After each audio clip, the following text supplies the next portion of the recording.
मुबारक वसल्लम अलैहि सलातun व सलाmun अलैका या रसूल अल्लाह सल्लल्लाहु अलैहि वसल्लम। हज़रत उमर बिन अब्दुल अज़ीज़ रहमतुल्लाहि ताला अलैह जब मदीना पाक के गवर्नर बनाए गए तो आपके पास अपना ज़ाती साजो सामान इतना वसी और अजीम था कि पूरे 30 ऊँटों पर लाद कर वो सामान मदीना पाक भेजा गया। खुशबूदार लिबास के बेहद शौकीन थे हज़रत उमर बिन अब्दुल अज़ीज़, और निफासत पसंदी का आलम यह था कि जो लिबास एक बार आप पहन लिया करते थे उस लिबास को दोबारा ज़ेब-ए-तन नहीं फरमाते थे। रिजा बिनत हैबत का बयान है कि हमारी सल्तनत में सबसे ज़्यादा खुश लिबास, मुअत्तर, खुश व खुर्रम शख्स हज़रत उमर बिन अब्दुल अज़ीज़ थे। आप जिस तरफ से गुजर जाते गलियां और बाज़ार खुशबू में नहा जाते थे। लेकिन जिस दिन खलीफा इस्लाम बनाए गए आपने सारी जागीरें उनके असल मालिकों को वापस कर दी। फर्श, लिबास, इत्रियात, महल्लात, सादो सामान, लौंडियो गुलाम और सवारियां सब बेच दी और कीमत बैतुल माल में दाखिल कर दी। आपके पास सिर्फ एक जोड़ा था, यानी एक लिबास था।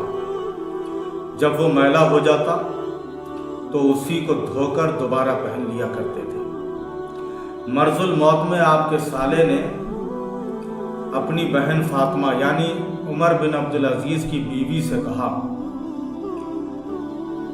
कि अमीरुल मोमिनीन का लिबास बहुत मैला हो गया है, लोग बीमार कुर्सी के लिए आते हैं तो अच्छा नहीं लगता, लिहाजा लिबास बदल दिया जाए। हज़रत उमर बिन अब्दुल अज़ीज़ की बीवी ने अपने भाई की ये बात सुनी और खामोश हो गई। भाई ने उसी बात को दोबारा दोहराया तो खलीफा उमर बिन अब्दुल अज़ीज़ की बीवी कहने लगी,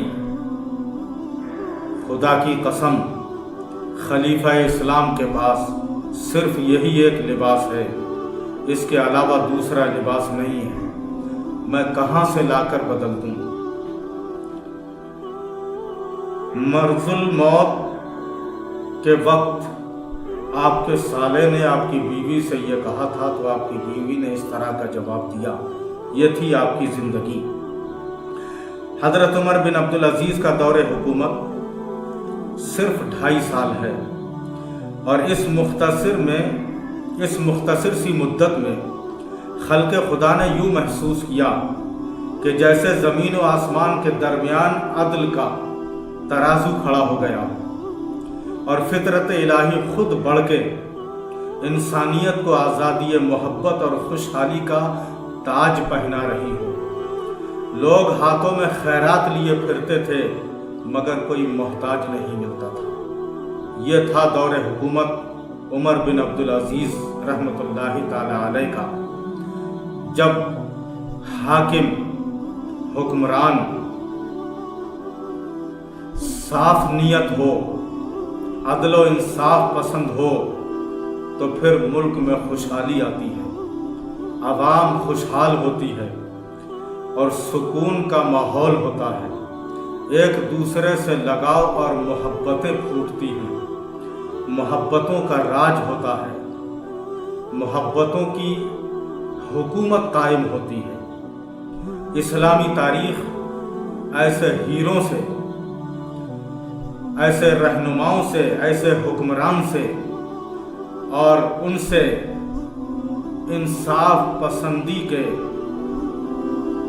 ऐसे किरदार अता करने वाले ज़िंदगी के वो अनमोल जौहर तारीख़ इस्लाम में भरे पड़े हैं। तारीख़ इस्लाम जिंदाबाद, तारीख़ इस्लाम पाइंदाबाद।